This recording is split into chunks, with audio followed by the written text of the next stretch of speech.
Hello everyone, मातृभाषा channel में आपका स्वागत है। मेरा नाम बबीता डिमरी है और हम लोग उत्तराखंड एलटी 2024 हिंदी विषय की तैयारी कर रहे हैं, जिसमें कि हमारे पहले टॉपिक का नाम है जनपदीय भाषा और साहित्य।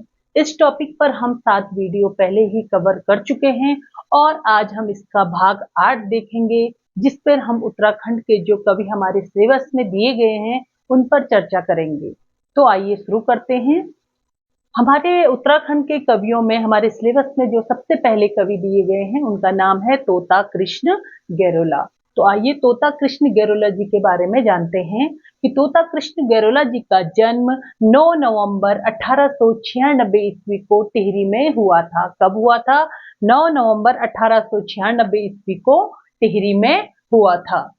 इनके गांव का नाम था घूम गांव और इनकी जो पट्टी पड़ती थी वो है लसिया पट्टी। गांव का नाम याद रखिएगा, घूम गांव, और पट्टी जो है वो है लसिया पट्टी। तोता कृष्ण गेरोला जी की मृत्यु 17 जनवरी 1991 ईस्वी को हो गई थी। तोता कृष्ण गेरोला जी के बारे में एक जो बहुत ही प्रसिद्ध पंक्ति है वो है प्रथम गढ़वाली पद्य लेखक। इनको प्रथम गढ़वाली पद्य लेखक की उपाधि दी गई है कि जो हमारे गढ़वाली के प्रथम पद्य लेखक, गद्य यानी पद्य लेखक जो है तोता कृष्ण गेरोला जी माने जाते हैं। इनके पिता का नाम हंसराम गेरोला था। पूछा जा सकता है पिता का नाम क्या है, तो हंसराम गेरोला। इनकी प्रमुख रचनाओं में जो सबसे प्रसिद्ध रचना है वो है प्रेमी पथिक, और इस रचना से प्रश्न आने की पूरी संभावना है, तो इसको ध्यान से देख लीजिएगा। प्रेमी पथिक, इसकी जो सन है इसका 1932 में है और ये 7 खंडों में प्रकाशित हुआ है। प्रेमी पथिक सन 1932 और 7 खंडों में प्रकाशित है। प्रेमी पथिक के बारे में 2-3 पॉइंट और हैं कि इसमें ग्रामीण मान्यताओं और कहानियां और नीति वचन पर वर्णन किया गया। जो हमारी प्रेमी पथिक है इसमें ग्रामीण मान्यताओं के बारे में कुछ कहानियां हैं और कुछ नीति वचन यानी अच्छे वचन जो हैं इसके अंदर हैं। और क्या है प्रेमी पथिक में, छंद और अलंकार की दृष्टि से ये बहुत ही अनुपम रचना है, यानी इसमें छंद और अलंकारों का बहुत ही उचित प्रयोग किया गया है। तो हमने जाना कि तोता कृष्ण गेरोला का जन्म 9 नवंबर 1896 को टिहरी में, गांव का नाम घूम गांव, पट्टी का नाम लसिया पट्टी, मृत्यु 17 जनवरी 1991 ईस्वी, प्रथम गढ़वाली पद्य लेखक कहा जाता है इनको, और पिता इनके हंसराम गेरोला जी थे। और इनकी जो सबसे प्रसिद्ध रचना है प्रेमी पथिक है 1932 जिसका सन है और 7 खंडों में ये प्रकाशित है। ये बहुत ही इंपॉर्टेंट है, 1932 और 7 खंडों में प्रकाशित है। और इनकी जो ये प्रेमी पथिक रचना है इसकी एक पंक्ति में आपको बता रही, वैसे बहुत बड़ी कविता है लेकिन इसकी प्रथम पंक्ति को मैंने लिखा है, रौत्याला सिरधुर गांव भरमा गोधुली का साजमा। यहाँ इस पंक्ति से शुरू हो सकता है, क्या पता पहली पंक्ति वो दे दें कि क्या ये पंक्ति किस रचना से है। तो रौत्याला सिरधुर गांव भरमा गोधुली का साजमा, और पूरी कविता आप इसकी पढ़ सकते हैं। अब हमारे जो दूसरे इन्होंने लेखक दे रखे हैं, दूसरे कवि दे रखे हैं तारादत्त गेरोला जी। तारादत्त गेरोला जी, इनमें बहुत कंफ्यूजन, इसे ध्यान से सुनिए। तोता कृष्ण गेरोला और ये है तारादत्त गेरोला जी। तारादत्त गेरोला जी का जन्म 6 जून 1875 ईस्वी को हुआ है। स्थान कहाँ है? टिहरी गढ़वाल, और ग्राम है लालडुंग। ये बहुत ही इंपॉर्टेंट है, इनका ग्राम है लालडुंग और टिहरी गढ़वाल। दोनों लेखक आप देख रहे होंगे टिहरी गढ़वाल के हैं। पट्टी देखी जाए तो पट्टी है इनकी बड़ियारगढ़, और इनकी मृत्यु हो गई थी 28 मई 1940 ईस्वी को। जन्म और मृत्यु पे प्रश्न आ सकते हैं, तो मृत्यु कब हुई इनकी? 28 मई 1940 ईस्वी को। पिता कौन थे इनके? श्री ज्वालाराम गेरोला जी। पिता का नाम क्या था? श्री ज्वालाराम गेरोला जी। और इनकी जो प्रसिद्ध रचनाएं हैं वो हम देखते हैं। तीनों रचनाएं इनकी बहुत ही प्रसिद्ध है, इससे प्रश्न आने की पूरी संभावना है।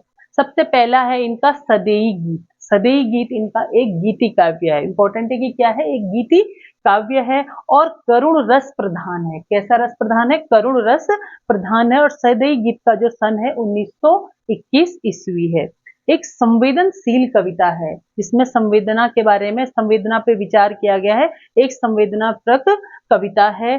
और इसमें किस चीज का वर्णन है ये देख लीजिए। दूर दराज में ब्याही हुई एक लड़की, पहाड़ी युवती की पीड़ा है।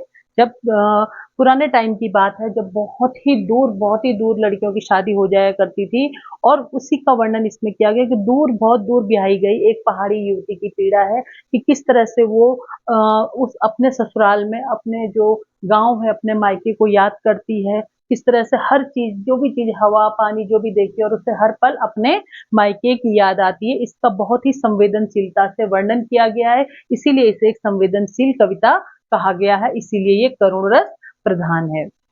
अब देखिए इनकी सेकंड रचना है हिमालयन फोकलोर। हिमालयन फोकलोर भी इनकी बहुत ही महत्वपूर्ण रचना है। इसमें इन्होंने ई सरमन ओकले के साथ मिलकर इसका संपादन किया। एक अंग्रेज थे ई सरमन ओकले, इनके साथ मिलकर इन्होंने हिमालयन फोकलोर का संपादन किया है। अंग्रेजी भाषा में है ये। गढ़वाल और कुमाऊं की वीर गाथाओं का वर्णन इसमें है। जो ये रचना है हिमालयन फोकलोर, इसमें इन्होंने गढ़वाल और कुमाऊं की जो वीर गाथा है उसका वर्णन किया है, और इसका संपादन इन्होंने किसके साथ मिलकर किया है?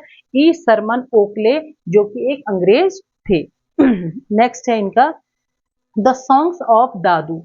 इसमें इन्होंने दादू दयाल के पदों का अनुवाद किया है। दादू दयाल हमारे हिंदी साहित्य के कवि हैं। इनके पदों का जो अनुवाद इन्होंने किसमें किया है? द सॉन्ग्स ऑफ दादू है, दादू में, और ये भी अंग्रेजी भाषा में है। नेक्स्ट देखते हैं, गढ़वाली कविता के प्रणेता के नाम से जाने जाते। बहुत इंपॉर्टेंट है कि तारादत्त गेरोला जी गढ़वाली कविता के प्रणेता के नाम से जाने जाते हैं। नेक्स्ट है गढ़वाल यूनियन और गढ़वाल हितकारिणी सभा की स्थापना। जो ये गढ़वाल यूनियन है, इसी का दूसरा नाम गढ़वाल हितकारिणी सभा है, और इसकी स्थापना भी किसने की? तारादत्त गेरोला ने। नेक्स्ट है जिला फौजी पत्रिका का संपादन किया। ये भी बहुत महत्वपूर्ण है कि इन्होंने जिला फौजी पत्रिका का संपादन कार्य भी किया है। अब यहाँ पे कुछ चीजें हैं जो मैंने इंपॉर्टेंट नोट कर रखी, इन्हें भी देख लीजिए कि तारादत्त गेरोला जी को राय बहादुर की उपाधि 1917 में और केसर-ए-हिंद की उपाधि 1920 में ब्रिटिश सरकार ने दी थी। राय बहादुर की उपाधि कब दी थी? 1917 में, और केसर-ए-हिंद की उपाधि दी थी 1920 में। किसको? तारादत्त गेरोला ने, ब्रिटिश सरकार ने, इसलिए बहुत इंपॉर्टेंट है। और दूसरा यहाँ पे इनकी एक मुख्य चीज और है, इन्होंने सरोला सभा की स्थापना की थी। सरोला सभा उस टाइम पंडितों के लिए इन्होंने बनाया था, जो कि पंडित जाति से थे, जिनका कि बहुत ज्यादा शोषण हो रहा था, तो उनके संरक्षण और संवर्धन के लिए इन्होंने क्या किया? सरोला सभा की स्थापना की। कब? 1904 में। और इसके अध्यक्ष बनाया बद्रीनाथ के जो पंडित होते हैं, उनको इसका अध्यक्ष बनाया गया है। तो उम्मीद है आपको ये दोनों लेखक, दोनों कवियों के बारे में बहुत अच्छे से पता चल गया होगा कि इनका इंपॉर्टेंट रचनाएं क्या है, जन्म मृत्यु क्या है, इनके सभी महत्वपूर्ण पक्षों को मैंने यहाँ पे लिखा है।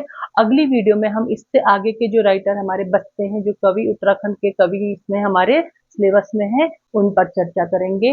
धन्यवाद।